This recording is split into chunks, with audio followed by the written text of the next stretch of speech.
செய்தால் அதுக்கு நேராக செய்வான். ஒரு அடி வச்சானா இன்னொரு அடி வைப்பான், அல்லது 2 அடி வச்சானா 2 அடி வைப்பான். என்னை இவ்வளவு ஏமாத்துறானா நான் அவ்வளவு ஏமாத்துவா. ஆனால் ஒரு முத்தகி, ஒரு முஹ்சின் யார்? அவன் அநீதம் செய்யப்பட்டால் மன்னிப்பான், அவனுக்கு சிரமத்தை கொடுத்தால் பொறுமை காட்பான், அவனுக்கு கொடுக்காமல் தடுத்து கொண்டால் அவன் கொடுப்பான், அவனை வெட்டி வாழ்ந்தால் சேர்த்து வாழ்வான். ரசூலுல்லாஹி ஸல்லல்லாஹு அலைஹி வஸல்லம் அதனால் தான் சொன்னார்கள், சில்மன் கத்அக், உன்னை வெட்டி வாழ்பவனை சேர்த்து வாழ். வஅதிமன் ஹரமக், உனக்கு தடுத்து கொண்டவனுக்கு நீ கொடு. வஅஃபு அம்மன் ஸலமக், உனக்கு அநீதம் செய்தவனை மன்னித்து விடு. இன்னைக்கு நீங்கள் மன்னிங்க, அல்லாஹ் உங்களை மன்னிப்பான்லாம் சொல்லவே இல்லை. இன்னைக்கு சொல்ல விரும்புவது, நீங்கள் மன்னித்தால்தான் அல்லாஹ் உங்களை மன்னிப்பான். இது சாய்ஸ் கிடையாது. ஒருவரை மன்னிக்கிறதுங்கிறது உங்களுடைய விருப்பம் கிடையாது, அல்லாஹ்வுடைய கட்டளை. அல்லாஹ்வுடைய கட்டளை எப்படி? நீங்கள் மன்னித்தால் அல்லாஹ் உங்களை மன்னிப்பான். ரசூலுல்லாஹி ஸல்லல்லாஹு அலைஹி வஸல்லம் சொன்னார், யக்ஃபிரு, நீங்கள் மன்னியுங்கள், அல்லாஹ் உங்களை மன்னிப்பான். நான் விரும்பினால் மன்னிப்பேன், விரும்பவில்லை என்றால் மன்னிக்க மாட்டேன் என்றால், இதே நிலையை அல்லாஹ் நாளை மறுமையில் எடுத்தால், இதே நிலையை மறுமையில் நாளை அல்லாஹ் எடுத்தால், அல்லது நான் அவன் எவ்வளவு செய்தானோ அதற்கு மாற்றாக செய்து மன்னிப்பேன் என்றால், இதே நிலையை அல்லாஹ் எடுத்தால் தாங்க மாட்டீங்க. அப்படியா இல்லையா? இப்போ நான் ஏன் மன்னிக்க வேண்டும் என்று நீங்கள் சொல்லிட்டாலே, நான்கிற வார்த்தை மேலே வந்துட்டாலே நீங்கள் என்ன நினச்சிக்கிறீங்க? நான் மேலே இருக்கிறேன், அவன் கீழே இருக்கிறான்னு நினச்சிக்கிட்டீங்க. இப்போ நான் மேலே இருக்கிறேன், நீங்கள் கீழே இருக்கிறேன்னு நினச்சிக்கிட்டீங்கன்னா உங்கள் மனசில் என்ன இருக்குது? பெருமை வந்துருச்சு. உன் மனசில் பெருமை வந்துருச்சுன்னா கடுகளவு வந்தாலும் சொர்க்கம் நுழைய முடியாது, நரகம் உனக்கு உரித்தாகும். இப்போ ஒரு மனிதனை மன்னிக்கும் போதுதான் நான் யார் என்பது எனக்கு தெரியும். எனக்கு அநீதம் இழைக்கப்படும் போதுதான் நான் யார் என்பது எனக்கு தெரியும். எனக்கு கெடுதல் நடக்கும் போதுதான் நான் யார் என்பது எனக்கு தெரியும். நான் நல்லவன் தான், நல்லதா நடந்தால் நல்லவன். நான் கெட்டதை நடக்கும்போது நீ எப்படி நடந்துக்கிறங்கிறத பொறுத்து தான் நான் இருப்பேன்னா நீ நல்லவன் கிடையாது. இஸ்லாமிய மார்க்கத்துடைய அளவீடுகளை பொறுத்தவரை நீ எப்படி நடந்தாலும் என்னிடத்திலிருந்து நலவு மட்டும்தான் வெளிப்படும். இது முஹ்சினுடைய குணம். ரசூலுல்லாஹி ஸல்லல்லாஹு அலைஹி வஸல்லம் அவர்களுடைய மனைவியை பற்றி தவறான செய்தி பரப்பப்படுகிறது. யாருடைய மகள்? அபூபக்கர் சித்திக் ரலியல்லாஹு அன்ஹு அவர்களுடைய மகள் ஆயிஷா ரலியல்லாஹு அன்ஹா. இவ்வளவு பெரிய தூய்மையான ஒரு பெண்ணை பற்றிய செய்தி, அதுவும் இழிவான விபச்சார குற்றச்சாட்டோடு பரப்பப்படுகிறது. ஒரு உணர்வில் பார்ப்போம். என் சகோதரியை பற்றி ஒருவர் தவறான செய்தியை மக்களிடத்திலே பரப்புகிறார். இந்த நிலையில், அல்லது உங்களுடைய வீட்டில் இருக்கக்கூடிய ஒரு பெண்ணை பற்றிய தவறான செய்தியை ஊர் முழுக்க பரப்புகிறார். நீங்கள் யாரை விரும்பினீர்களோ அவர்களே பரப்புகிறார்கள் என்றால் நம்முடைய மனநிலை எப்படி இருக்கும்? எப்படி இருக்கும்? அவன் உயிரோடையே இந்த பூமியில் இருக்கக்கூடாதுங்கிற அளவுக்கு நம்ம கோவம் வந்துடும். அப்படியா இல்லையா? அபூபக்கர் சித்திக் ரலியல்லாஹு அன்ஹு அவர்களுடைய காதில் வருகிறது, உங்களுடைய மகளை பற்றிய செய்தியை பரப்புவது வேறு யாரும் இல்லை, நீங்கள் யாருக்கு அல்லாவிற்காக உதவி செய்கிறீர்களோ அந்த மிஸ்தஹ் அவர்தான் ஹஸ்ஸான் இப்னு சாபித் போன்ற நபித்தோழர்களோடு சேர்ந்து இந்த செய்தியெல்லாம் பரப்பி கொண்டிருக்கிறார். மிஸ்தஹ் நான் உண்டு இல்லைன்னு பண்ணிட போறேன்னா அபூபக்கர் ரலியல்லாஹு சொல்லலை. ஒரே வார்த்தை சொன்னாங்க, நான் மிஸ்தஹுக்கு செஞ்சு வந்த உதவியை நிறுத்த போறேன். நான் மிஸ்தஹுக்கு செஞ்சுட்டு வந்த உதவியை நிறுத்த போறேன். நாங்கள் அல்லாஹ் ரப்புல் ஆலமீன் வசனம் இறக்கிறான். சூரத்து நூருடைய 22வது வசனம், வலா யஅ்தலி உதுல் ஃபத்லி மின்கும் வஸ்ஸஅதி, உங்களில் கண்ணியம் கொடுக்கப்பட்டவர்கள், வசதி கொடுக்கப்பட்டவர்கள், ஏழைகளுக்கும் நெருங்கியவர்களுக்கும் முஹாஜிர்களுக்கும், அதாவது ஹிஜ்ரத் செய்து வந்தவர்களுக்கும் அல்லாஹுடைய பாதையில் கொடுத்ததை கொடுக்க மாட்டேன் என்று சொல்ல வேண்டாம். வல் யஅஃபு வல் யஸ்ஃபஹு, அவர்களை மன்னிக்கட்டும், அதை பொருட்படுத்தாமல் இருக்கட்டும், விட்டு கொடுக்கட்டும். அது அலா துஹிப்பூன யக்ஃபிரல்லாஹு லக்கும், அல்லாஹ் உங்களை மன்னிப்பதை நீங்கள் விரும்பவில்லையா? இப்போ இங்கே தான் அல்லாஹ் அந்த கேள்வியை நிலைநாட்ட விரும்புகிறார். அல்லாஹ் உங்களை மன்னிப்பதை நீங்கள் விரும்பவில்லையா? அப்போ நீங்கள் அல்லாஹ்வுக்காக ஒருவருக்கு உதவி செய்கிறீங்க, ஆனால் உங்களுடைய மகளை பற்றி பேசுகிறார் என்பதற்காக யாருடைய உதவி நிப்பாட்டுறீங்க? யாருக்காக செஞ்ச உதவியை நிப்பாட்டுறீங்க?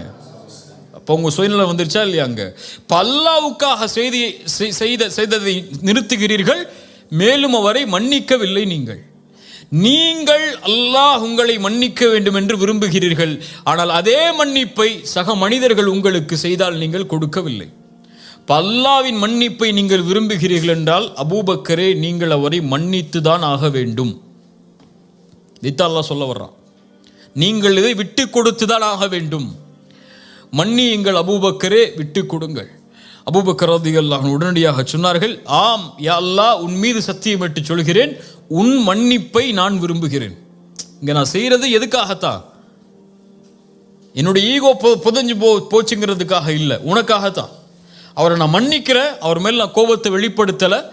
எனக்கு உன் பாவ மன்னிப்பு முக்கியம் யா அல்லாஹ். ஏன்? இந்த மனிதர்கள் எனக்கு செய்யக்கூடிய பாவத்தை விடவெல்லாம் உனக்கு நான் பாவம் செஞ்சிருக்கேன். இல்லையா? எல்லா மனிதர்களும் அதில் ஈக்குவல் தானே. ஒவ்வொரு ஆளும் ஒவ்வொருடைய பாவத்தில் தான் மேலே வருவோம் சொல்லி எல்லாமே பாவிகள் தான். ஆதமுடைய பிள்ளைகள், அல்லாஹ் பாதுகாத்த நபிமார்களை தவிர பெரும் பாவங்களை விட்டு விலகியவர்கள் அவர்கள். மற்றபடி மனிதர்கள் எல்லோரும் பாவிகள் தான். எல்லோருமே அதற்கு உரித்தானவர்கள் தான் அல்லாஹ்வுடைய மன்னிப்புக்கு. எனக்கு அல்லாஹ்வுடைய மன்னிப்பு தேவைன்னு யாராவது சொல்ல முடியுமா? எல்லாருக்கும் அல்லாஹ்வுடைய மன்னிப்பு தேவை. உனக்கு அல்லாஹ்வுடைய பாவ மன்னிப்பு வேண்டும் என்றால் நீங்கள் மன்னியுங்கள். அபூபக்கர் சொன்னார்கள், யா அல்லாஹ், நான் அதை விரும்புகிறேன். மிஸ்டர் ஹக்கு, நான் எதை செய்து வந்தேனோ அதை நான் செய்வேன். உடனடியாக சொன்னார்கள், வல்லாஹு கஃபூருர் ரஹீம். அல்லாஹ் பாவங்களை மன்னிப்பதை விரும்புகிறான், இரக்கம் காட்டுவதை அல்லாஹ் விரும்புகிறான். சூரத்து தகாபுனுடைய 14வது வசனத்தில் அல்லாஹ் சொல்கிறான், வ இன் தஅஃபு வ தஸ்ஃபஹு வ தக்ஃபிரு. மன்னித்து விளக்கி அதை நீங்கள் மறைத்து கொண்டால், நீக்கி கொண்டால், ஃப இன்னல்லாஹ கஃபூருர் ரஹீம். அல்லாஹ் பாவங்களை மன்னிப்பவன், அல்லாஹ் இரக்கம் காட்டக்கூடியவன். இப்போ இந்த வசனங்களில் அல்லாஹ் எதை நிலைநாட்ட விரும்புகிறான்? இஹ்சானை நிலைநாட்ட விரும்புகிறான். இஹ்சான் என்றால் என்ன? நீங்கள் அல்லாஹ் உங்களிடத்தில் நடந்து கொள்ள வேண்டும் என்றால் நீங்கள் படைப்புகளிடத்தில் அப்படி நடந்து கொள்ளுங்கள். குறிப்பாக இந்த விஷயத்தில் நீங்கள் அல்லாஹ்வுடைய மன்னிப்புக்கு உரித்தானவர்களாக ஆக வேண்டும் என்றால் சக மனிதர்கள் செய்த பாவத்தை நீங்கள் மன்னித்தே ஆக வேண்டும். இல்லை பழி தீர்க்கிறதுக்கு மார்க்கம் அனுமதி கொடுத்திருக்கு, நான் பழி தீர்ப்பேன் நீங்க நினைச்சீங்கன்னா, இதே பழி தீர்க்கிறதுக்கு அல்லாஹ்விடத்திலே உரிமை இருக்கு.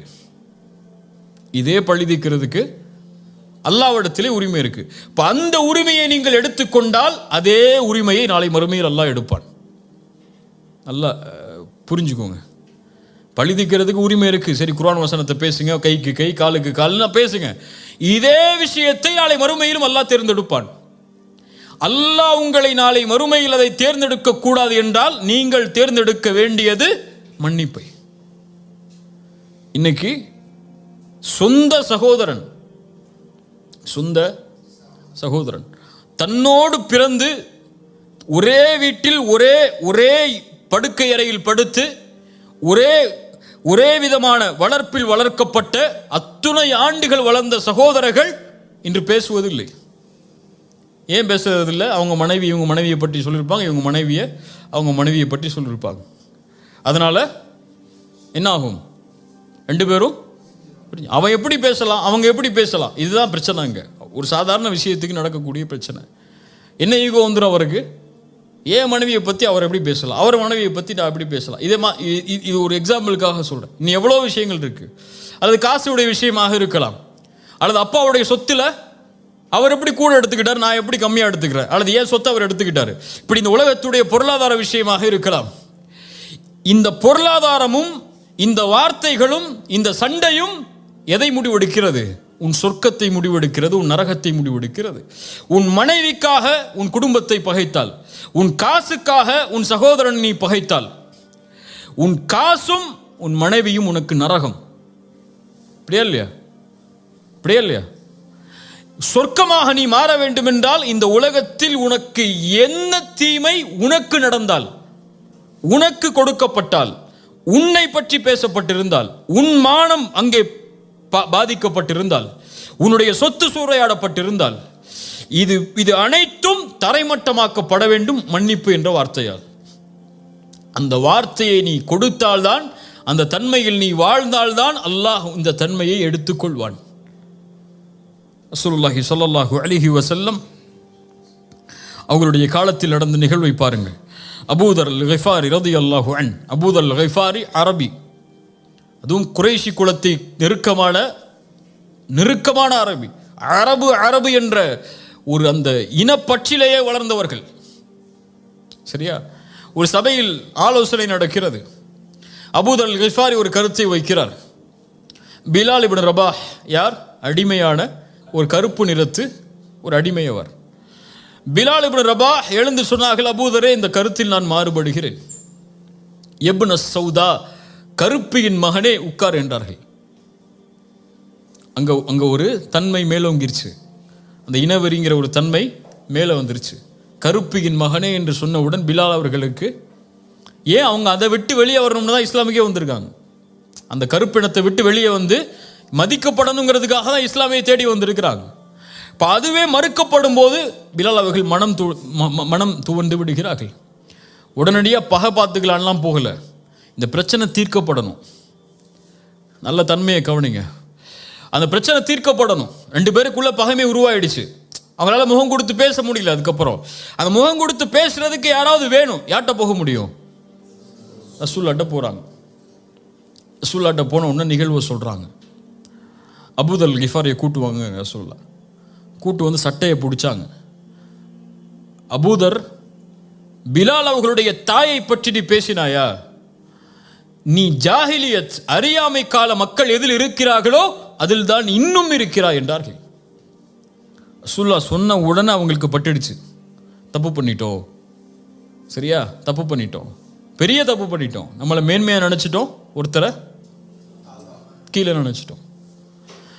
உடனடியாக மதீனாவில் அன்சாரிகள் எல்லோரும் நிற்கக்கூடிய சூழ்நிலை. மதீனாவுடைய இடம் எல்லாரும் பார்க்குறாங்க.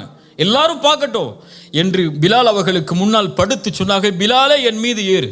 நீ என் மீது ஏறி இந்த மக்களுக்கு நிரூபித்து விடு, நீ தான் என்னை விட மேன்மையானவன் என்று.